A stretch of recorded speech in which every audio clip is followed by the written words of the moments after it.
Shalom, everyone, and welcome to the final section of our series on Pirkei Avos. We are in our fourth and final episode after having learned the Mishna of Ehoves HaMalacha, love what you do. The Mishna of Yafet Talmud Torah Derech Eretz is a beautiful blend of Talmud Torah Derech Eretz. The Mishna of Hamimait Basic Vasok Torah, minimize your work and work with Torah, focus on Torah. And now we get to our final Mishna. Yeah, Yaakov, this is so interesting. Just a few days ago, an old friend of mine reached out, not connected to the podcast, and said he had been discussing something with a few friends, and he wanted my thoughts on it. So they were talking about Pirkei Avos, and whether the ideas in Pirkei Avos are meant to be taken in some sort of halachic sense, where like these are ideas that are binding and everybody needs to incorporate them into their lives without any sort of questions, no flexibility there, or are they kind of more wisdom statements, aphorisms that you can take, you can consider, but they don't have the same binding value as halacha? And so I had been discussing this with friends, and he wanted my thoughts. So I responded, but I actually sent him one of our episodes and said, this is exactly what we're trying to do. With this mini-series, we're trying to take different statements within Pirkei Avos and recognize there's a Torah perspective which is being conveyed by these Mishnayos, and the question we're asking is how can we take these perspectives, as nuanced as they are and as different as they are, and try to figure out the takeaways that each Mishnah has for our lives. So I'm excited to be jumping into our fourth and final episode with Rabbi Nechemia ben Akana. Yeah, it's a fascinating point that you're making, and I think that all of these episodes are really meant to be conversation starters and not conversation stoppers, because there's so much to talk about if within each Mishnah, within each Pirush, and especially when you get to the actual last mile of actually applying them to our lives. And obviously there's place for halachic psak in certain situations and guidance from Rebbeim in other situations. So these are all very big issues, and I hope that these conversations help people gain a bit of a deeper and broader perspective on these issues, how they relate to the connection between the Mishnayos and the Mefarshim in our lives practically. These 4 conversations about Avos were sponsored in loving memory of my Amama, Henyarila Bas Eliezer. So just before we get in, a quick reminder to our listeners that we have a quiet WhatsApp group which has exclusive offers and bonus content, so you can join that as well. We always love hearing from our listeners with lots of feedback. We've gotten some great feedback over this series so far. So without any further ado, my name is Yaakov Wolf. I'm Tzvi Goldstein. And this is Starting.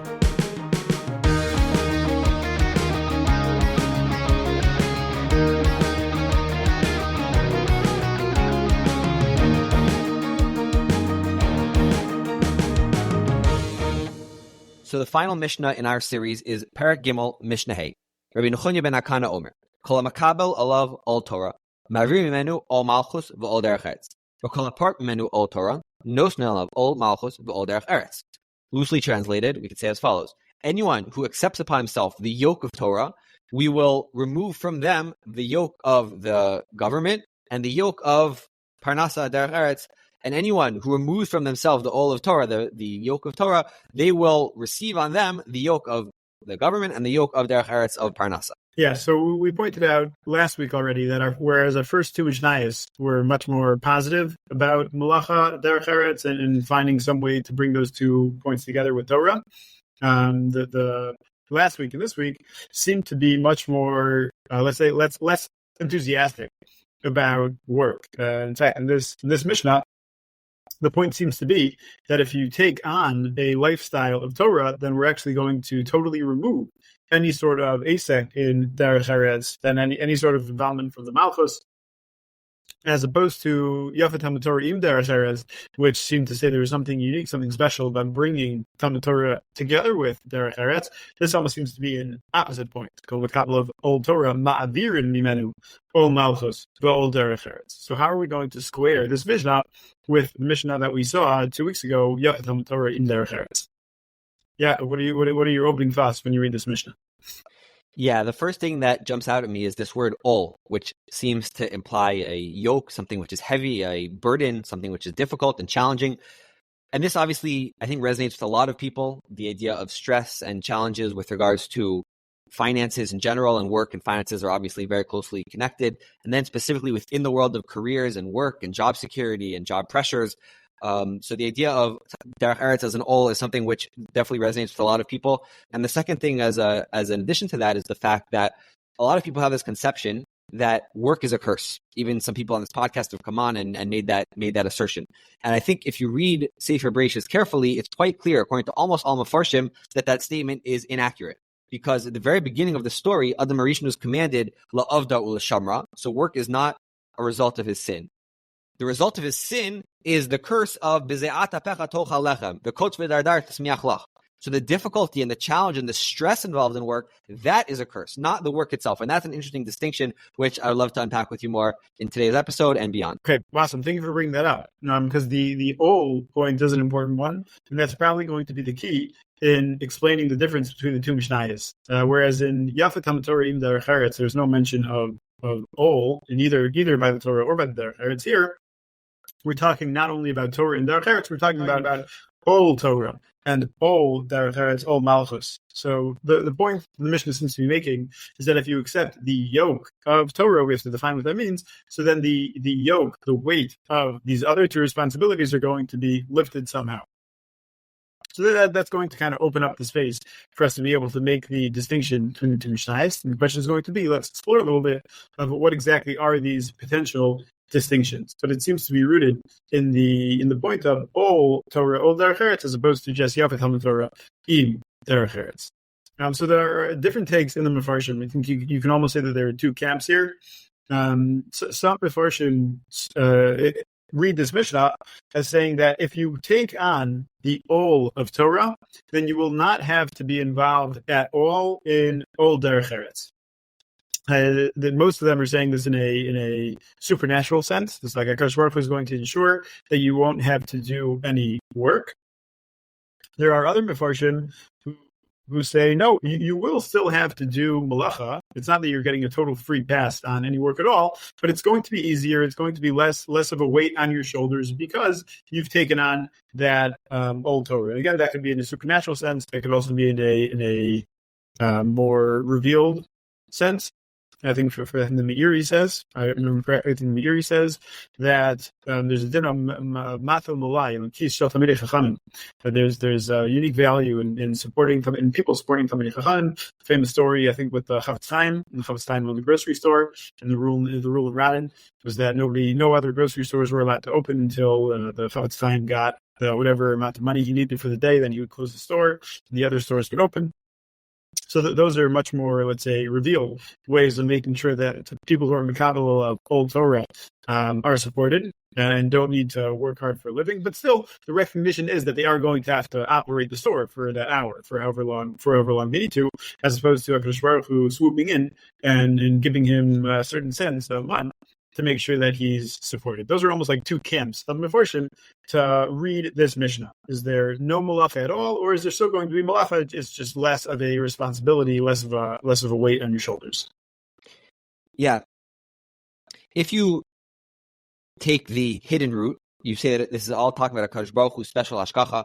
So that brings us straight back to the Gemara in Brachos Daf Lamed Hey, which we've discussed at length in the past, and we're recording this today on Lag BaOmer. And we know that Rashbi says that those who are committed to Torah won't have any needs when it comes to Parnasa. But we know already back in the times of the Gemara that Harbe Asuk Rashbi Lo Tabiyadan. So we already see way back thousands of years ago that the statements of Chazal are not always so clear to understand how they are lived in reality and how they actually come true when it comes to facts on the ground.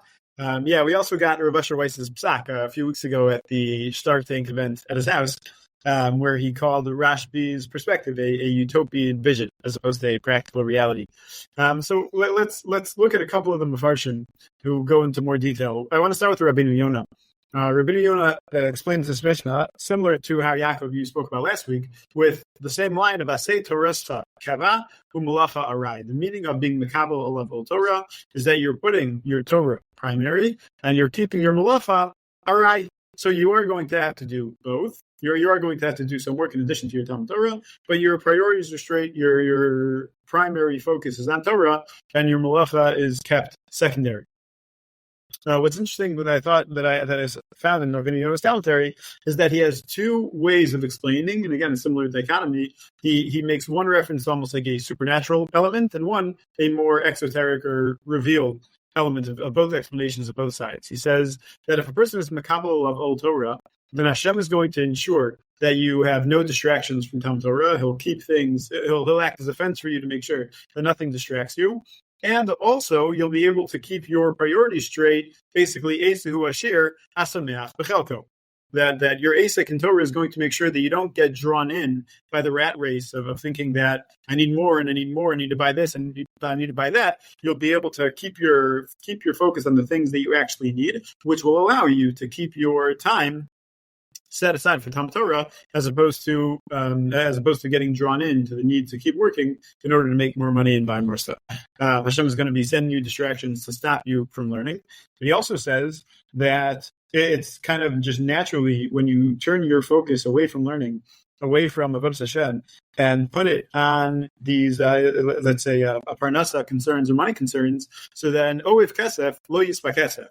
Once you're focusing on money, you're never going to be satisfied. There's always more that you need that you're going to need to spend and you're going to need to buy. There's not even talking about fancy cars and big vacations. Just in terms of I want to redo this part of my house and I want to get this type of car, or I want to upgrade the kitchen in this way. There are always more things you can add to that list of upgrades and improvements. If that's where you're putting your focus on, then you're never going to feel like I can take a break from working to sit down for a Seder. So there's on the one hand, Hashem is going to be sending you these distractions, and on the other hand, just naturally based on what you're spending your time thinking about and focusing on. If kesef, lo yispa kesef. Yeah, that's very interesting.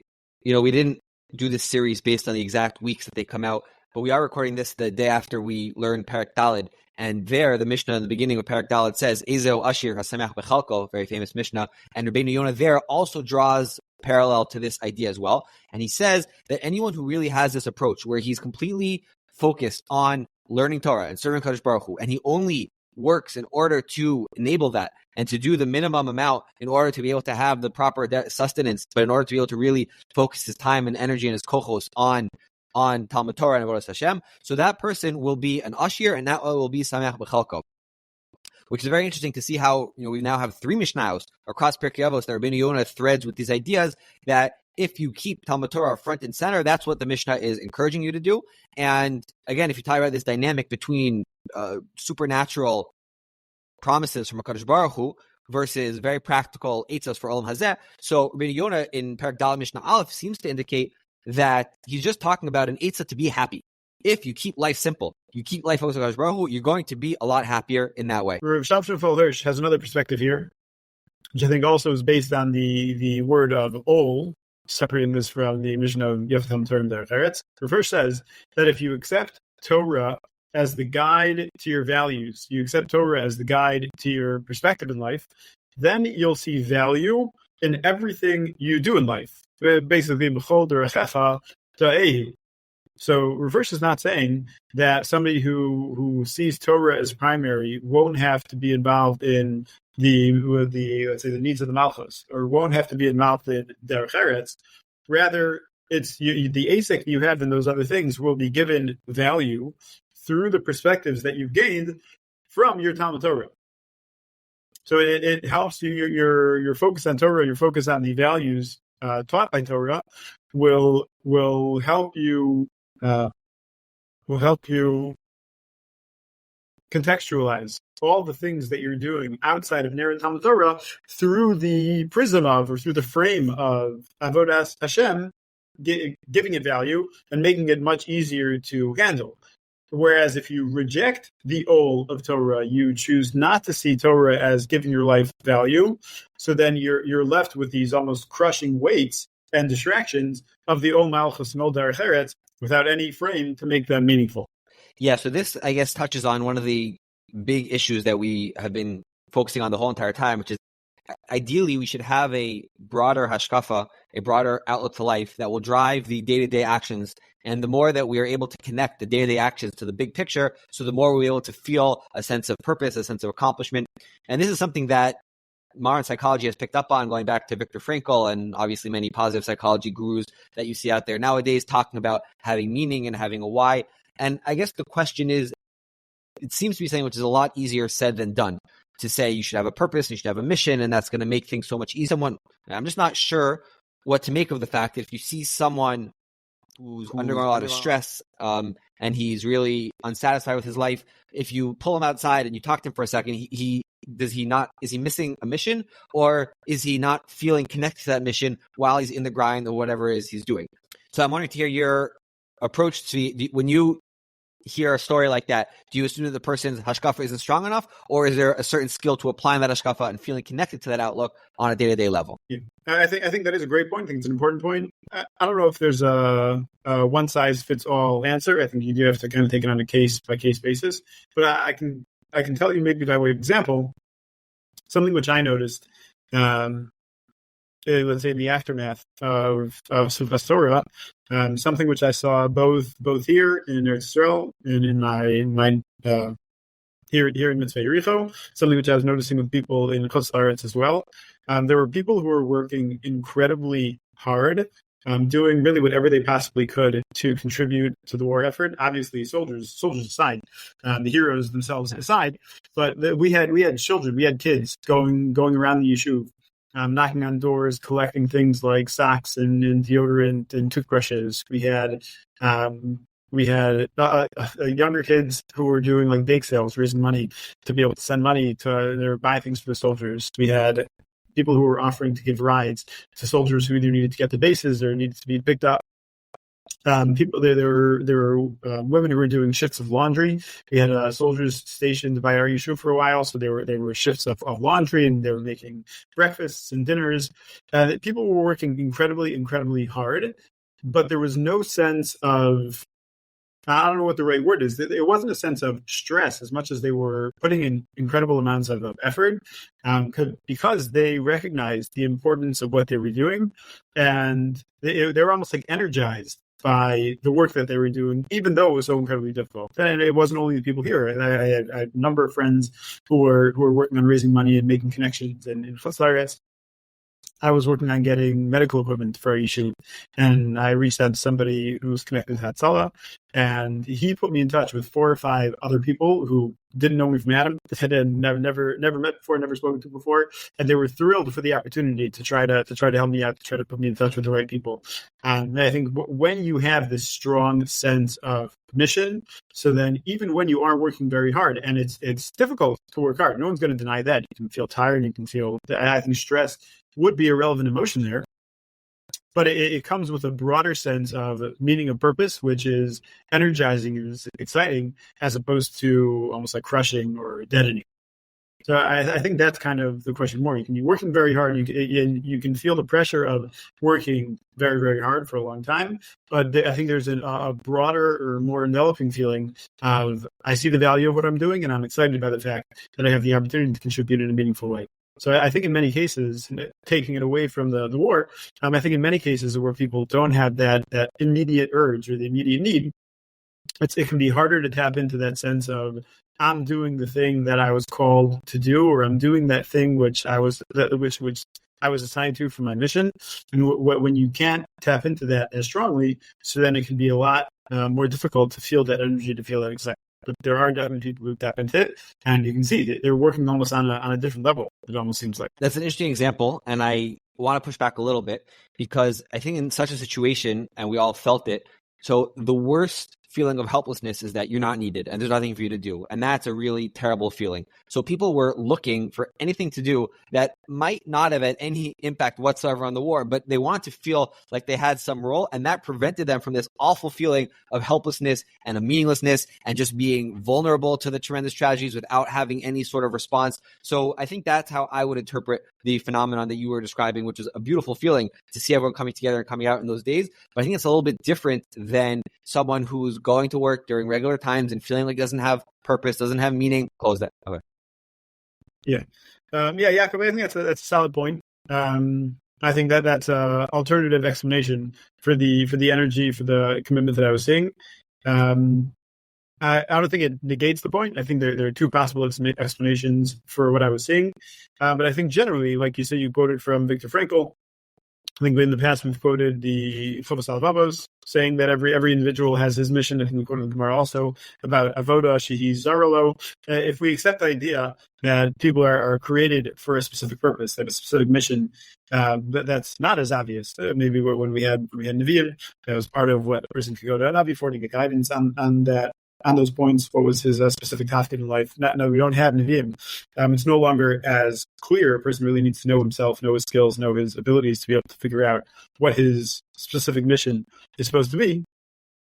As challenging as that can be to figure out, if a person is able to identify it and find a way to use that in his day-to-day life, or let's say work towards accomplishing that mission in his day-to-day life, I think it's undeniable that the amount of energy or the amount of sipuk that feeling can give, meaning we talk about avodas Hashem, we talk about being in Eved Hashem, and Eved works to accomplish something specific. He's given a job to do, and he goes out and he does it. You could make the argument that the avodah we're called to do is limited to Torah and mitzvos narrowly. I think that's what the Ramchal would probably say, which Chaim said before would probably say as well.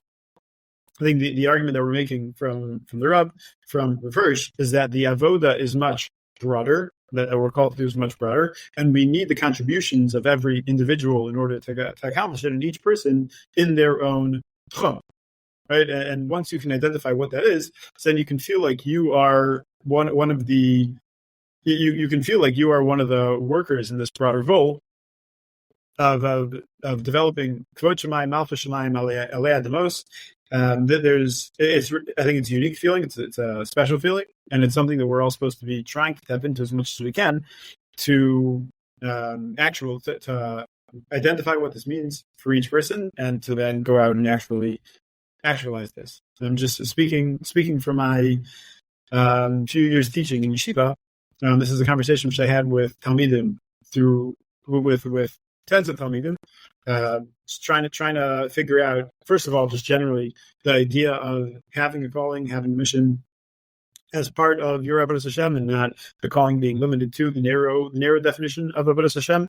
And then for each person to think about what exactly is my tafkid, recognizing that there are tafkidim generally. What exactly is my tafkid, and how am I supposed to accomplish it?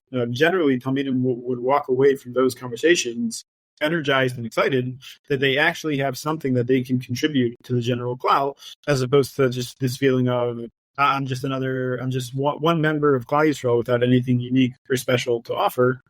That's something which I noticed from those conversations as well. I don't know if you want to get into this, but I think that relates to the Avodas Hashem point as opposed to the Torah point. We often talk about Shivim Panim Torah, and every person has their unique contribution. Every person has their chelik in Torah. I remember feeling personally and hearing from a number of Talmidim that, you can call it fear, but they just didn't believe that. Are they coming up with something that Rabbi Akiva Eiger didn't come up with? They're coming up with something that the Rav didn't come up with. In what world is that happening? But if you take this approach of Avodas Hashem more broadly, and you bring Torah into that, so then I think there's a lot more room to say that I can make a unique contribution both in the general world, but also the world of Torah, because I'm taking the Torah, which is uniquely connected to the area of my contribution, and showing how Torah can comment on or give direction to this Eisek HaChaim, this mission in life. I don't know if you want to get there. It might be a little too far afield, but I think it's an important point. I think what I would be curious to hear from our listeners, and I'm happy for everyone to reach out, there's information in the show notes to hear a little bit more conversation from those listening out there, is that it's great to hear that the Talmidim in Yeshiva get excited and animated and passionate about this idea, but it's not a super big chiddush to have a guy in Yeshiva passionate and excited about a certain aspect of Avodas Hashem and Talmud Torah. It's wonderful, but it's not a chiddush. What I'd be more interested to hear is from people who are actually in the workforce, and their days are a grind and a hustle between their kids and the babies waking up at night and changing diapers and dealing with drama in school and dealing with drama at work and all those things. And to be able in that context to really feel a sense of purpose, a sense of mission, a sense of excitement and being on fire, all those things, I'd be really excited to hear from our listeners about different efforts and strategies to make that happen there, because it's a lot harder. It's a lot more challenging. There's a lot more distractions and a lot more things on their mind. So that's something I would love to invite our listeners who are out there in the workforce doing what they're doing to give their perspective on this and to hear about their various efforts, whether they're more successful or less successful, in order to feel that sense of purpose and mission and excitement. I'll just share personally, as much as what I do is either Torah or Torah adjacent, especially with the editing. I think I have felt that sense of excitement in being able to help another author, help a Talmid Chacham, being able to communicate ideas in a better way, in a clearer way, in a way which is going to be, let's say, I think we said way back when, in the beginning of the series, that it's a kiyum almost of hiddur mitzvah, or the same way you wouldn't put tefillin in a brown paper bag. We don't want to put Tiffei Torah. We want Torah to be presented in the clearest, nicest way possible. So as much as it's not a direct asek Torah for me, I think I have felt that excitement that I'm doing something which I have a unique skill set to be able to do, and being able to make that contribution. It doesn't mean that every moment is flowers and butterflies, and every single moment of the editing is fun and enjoyable. It can be a grind. It definitely can be dry at some points, but I think the overall feeling is the sense of I appreciate what I'm doing. I feel like I'm making a contribution that I can make in a more unique way, and that's something which is personally something which is motivating. I would love to hear from other people to hear if they've tapped into this as well. There's obviously the challenge of there's obviously the challenge of you're not free to just choose the jobs that you feel like you want to do. You can't just go into basket weaving. You do have the need to pay tuition, put food on the table, and that definitely can limit your options. Then that they give the avodah zarlo just in order to put food on the table, and that can often come at the expense of the excitement and the feeling that I'm making this unique contribution that only I can make. And so it's recognized, I guess that's the level one. The basic fear that a person needs to do is support his family, support himself, put food on the table. And then if you're doing that, ashracha, and if you don't have the excitement and the feeling, there's what to talk about. Maybe we can talk about that more at a different time. But to recognize that in terms of the broader picture of meaning, you're supporting your family, and that's your number one responsibility. If you're blessed to be able to have the bandwidth of flexibility to choose the job, choose the malacha, which is more uniquely yours, so then recognize that you have this special bracha to be able to contribute to the world in a way which you were set aside for from birth, and you actually get paid for it, which is a nice product. Okay, I just wanted to kind of finish things off. I wanted to bring in a shoot rush, quoting from the Maharam Rotenberg, which was really brought up by Aaron Lichtenstein in By His Light.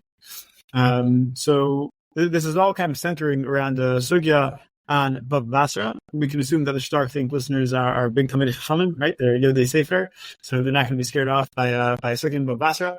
Now, the sugya in Bava Basra, the Gemara in Bava Basra, and Zayin Amud Beis and Chesed Aleph, makes the point that Talmidei Chachamim are pater from taxes. Different types of taxes for Shmira, just the general municipal taxes.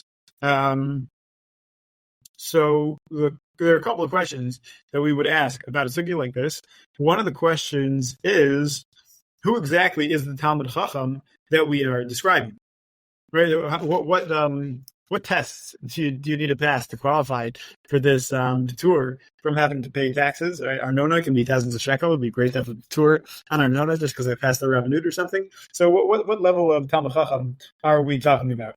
So it's to start with the Aaron. If you look on page, really the entire chapter 4, By His Light, is fantastic to read in this context. But if we're looking at page 57, Rav Aaron says that there are halachic implications for the question he's talking about making your Torah keva. Says the Gemara in Bava Basra rules that Talmidei Chachamim are exempt from paying municipal taxes. The Rush says that the Talmid Chacham is defined as a person whose Torah is his occupation, Torato umanuto. So today we think of this in terms of someone whose profession it is to learn Torah, someone who does nothing else. But the Maharam Rotenberg, cited in Shuvas Harash, Tesvav Ches, says that it does not mean this at all. Torato umanuto applies even if a person spends most of his day at work, but his natural bent is to learn Torah. When he has a free hour, he devotes it to Torah. When he has a vacation, he uses it to learn Torah. That is Torato umanuto, his natural self realizing itself.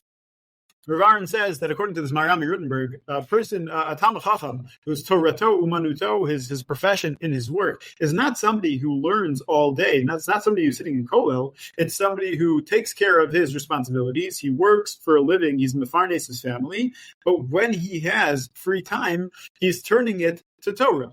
I think it's important to look at the actual shoot itself. We said this was Tesvav Ches and Shut Harash. So he actually brings up a number of our Mishnayos when he's opening up this piece. Maybe to read quickly a couple of the pieces. He says, "Kol Talmid Chacham shetaraso menuso v'oset toraso kava malachto arai." Right. So right there, that's our Rabbeinu Yonah that we've mentioned a few times. Behoga b'Torah Talmid ve'eno mevatla lisasek b'dvar b'telim. He's not wasting any time. He's thinking of Torah always. Achlaf Torah acharei parnasaso kizuhi chavaso. The only thing he's doing other than Torah is he's taking care of being mefarnes his family. Kizuhi chavaso. That's his chova. That's his responsibility. Ki yafet Talmid Torah im derech eretz v'kol Torah sheni mamalacha sofa b'telim v'gorer zabon. He's quoting all of our Mishnayos from Avos right back at us. V'kol eis libo al girsaso. He's thinking and learning. Uvidmar malach. He's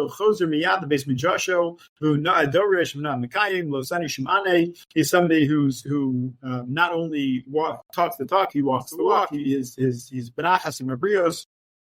There are no bad rumors flying around about him. Hu b'chlal Rabbanan. He's considered one of these Rabbanan in the Gemara Bava Basra. Ki hichnis savaro be'ol zet Torah. Right, this is our Mishnah. He's brought his neck underneath the yoke of Torah. And therefore, he's entitled to this break from taxes.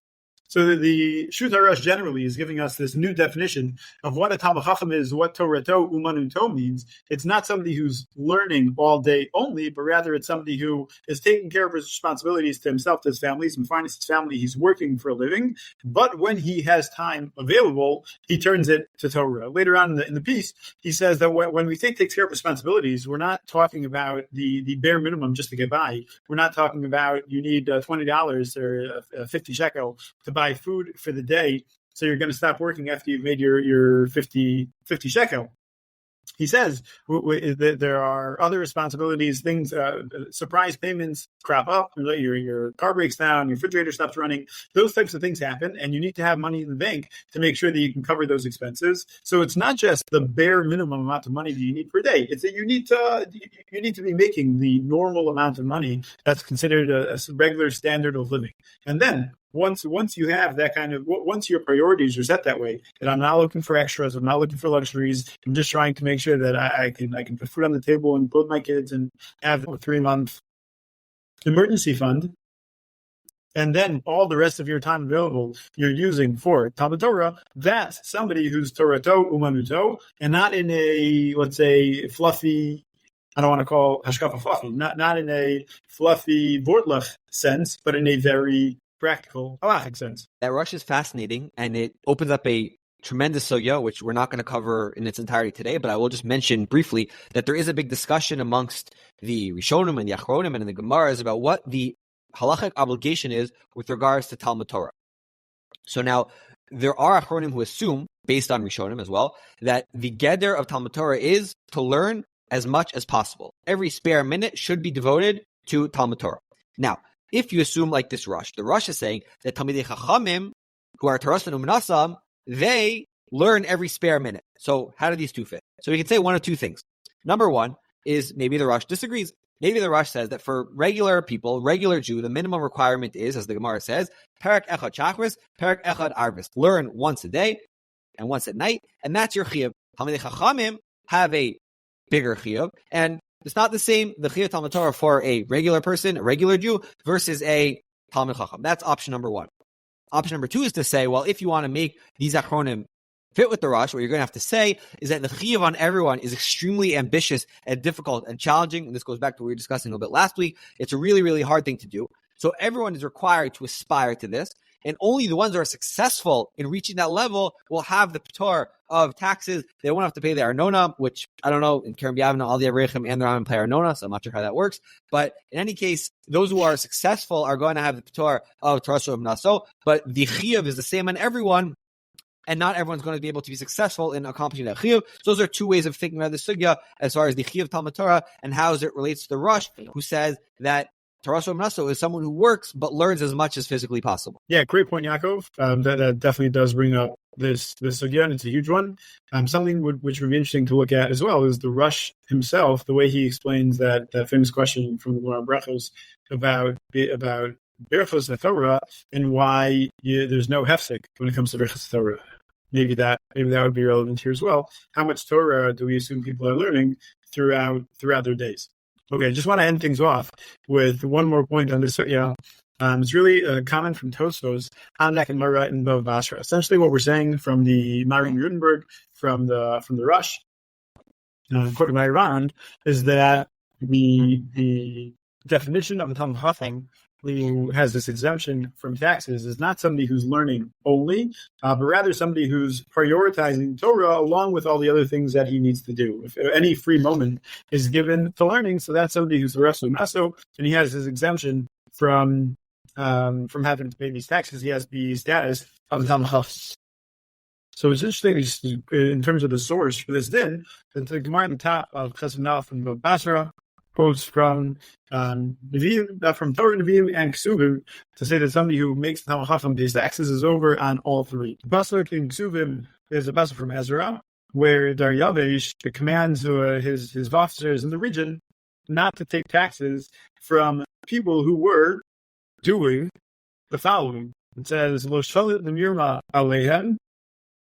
They're the certain Jewish people you should not take taxes from. What were these people doing? Tosfos says, the Vishayu Oskim Masukim, the Meleches Shamayim, the Binyan Beis HaMikdash. The Daryavish said that the people who were involved in building the Beis HaMikdash should not have to pay taxes. Don't collect taxes from them. And Tosfos says, Va'anami, Ein Wahatu Mas Al Lomdei Torah. So too, Lomdei Torah, who are also involved, it seems like Tosfos is saying, in Meleches Shamayim, should not be charged. Should not have to pay taxes. We should not have to pay taxes.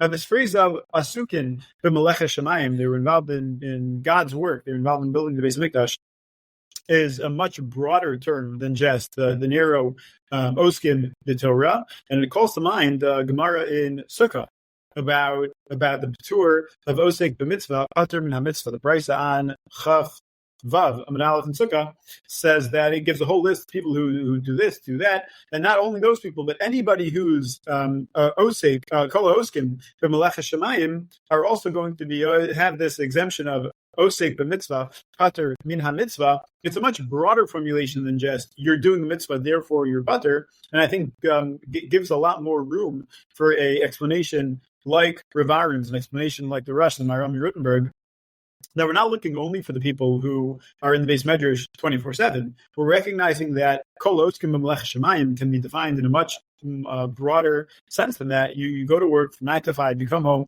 spend an hour with your kids, help out with bedtime, and you get to the Beis Medrash, and you get in the Seder before davening, you get in the Seder after davening, whatever it is, but you have a full day, and you can call the entire day Osek b'Meleches Shamayim b'chol derechecha da'ehu. And that's the person that we're talking about in this Gemara in Bava Basra. Just like to term it as Kol Oskim from Meleches Shamayim, just like to reference how we ended off the previous episode of putting centering the identity of Noved Hashem as opposed to a Lomdei Torah only. I think this line from Tosfos really strengthens that perspective. Yeah, there's a fascinating halachic discussion on that Gemara in Sukkah with the Magen Avraham, the Bir Halacha, and other Achronim, which talk about the following question. What about someone who's a sofer stam or a salesperson for sofer stam, but it's also his parnasa? So is that considered osik mitzvah, patur min mitzvah? And it's a very fascinating discussion. One of the fascinating opinions is that, well, there's a possibility that a person can have two kavanas with the same thing. He has kavana l'shem parnasa and also kavana l'shem shamayim. So without going too deep into the nitty-gritty of that sugya, I think what we see from this and all of our discussions that have been so fascinating and so illuminating and so interesting have been the importance of our mindset, our shkafa, and our kavanos. And the fact that you have kavana in order to make a parnasa doesn't negate another parnasa, broader idea, doesn't negate a broader hashkafa, a broader kavana, broader intent and mindset. And going back to the beautiful sikha from Rav Asher Weiss, he also emphasized the importance of b'chol derechecha da'ehu and having the right kavanas. You know, that Rambam in Hilchos Deos is a very, very challenging one. It can be the most beautiful and useful and helpful Rambam, it could also be the most distracting and difficult one, because you could take anything, any need to go to a football game or any need to sleep in for an extra couple hours, and say, well, really, I need this to have koach, I need this to feel fulfilled, I need this to be happy and be in a good enough mood. So it's very dangerous, it's very difficult. But I think the one of the bottom lines that we could take out of all these conversations is the importance of having kavanos tovot, to be l'shem shamayim, to try to align our actions with our hashkafos and with our intentions and our mindset.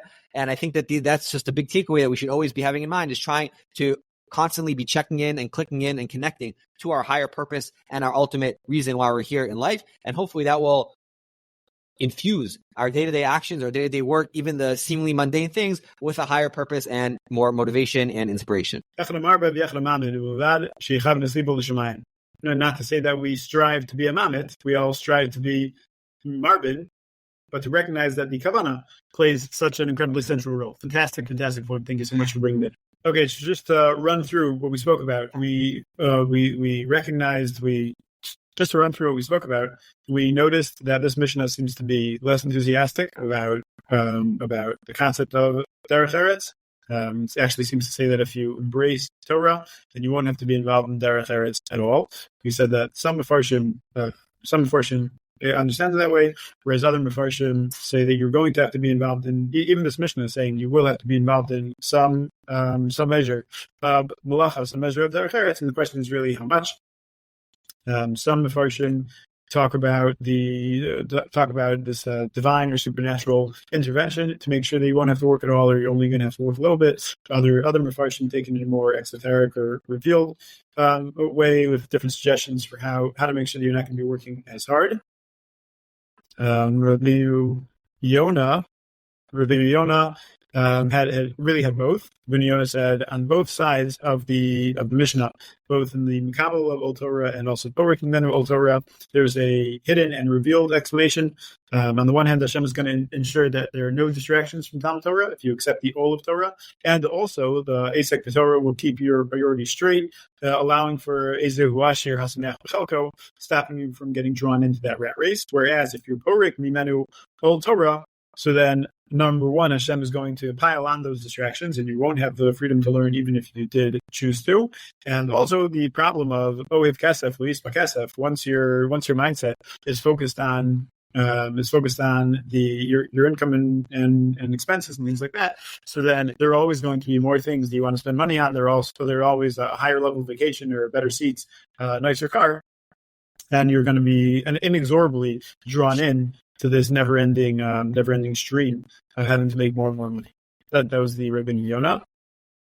Rav Hirsch had a different take. Rav Hirsch thought that the idea of all Torah versus all Malchus, all Derech Eretz, is that if you accept Torah as the guide to your values and your perspective in life, so then you'll be able to, you'll have a frame to see the value in your Derech Eretz, in your civic involvement as well. Whereas if you reject the old Torah, you reject the guidance given by Torah, so then you're going to feel crushed, you're going to feel weighted down by your responsibilities of Malchus and Derech Eretz, because you won't have a frame that gives them meaning, that gives them context.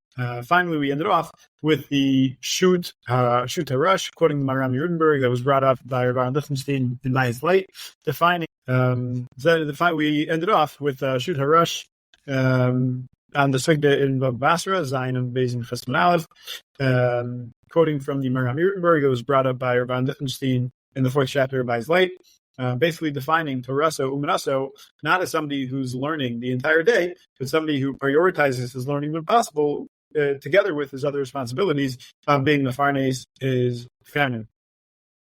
And then recognizing this broader definition of what a Talmid Chacham is, what Toras U'Manaso means, I suggested maybe could be related to Tosfos, who spoke about Kol Ha'oskim B'Melech HaShamayim in terms of the Binyan Beis Hamikdash, and extrapolated from that to Lomdei Torah.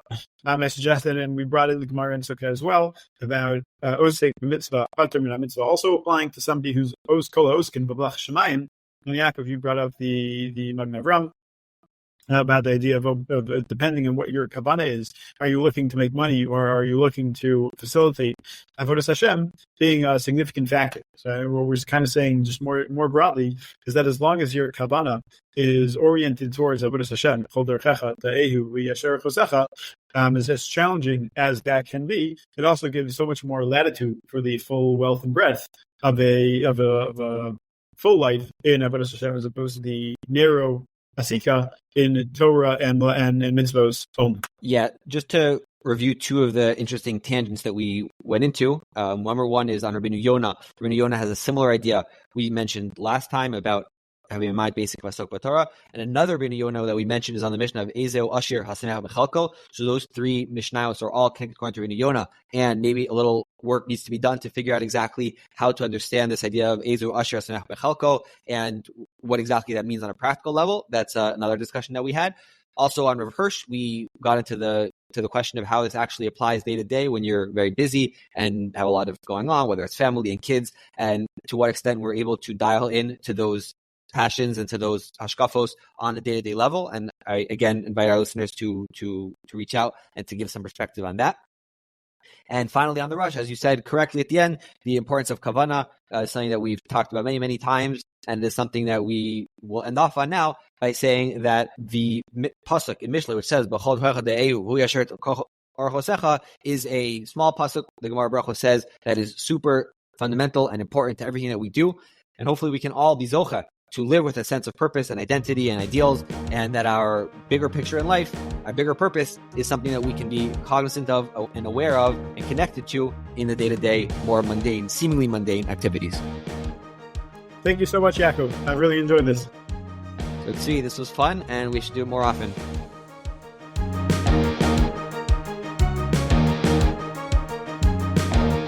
Thank you so much for tuning in to Starting.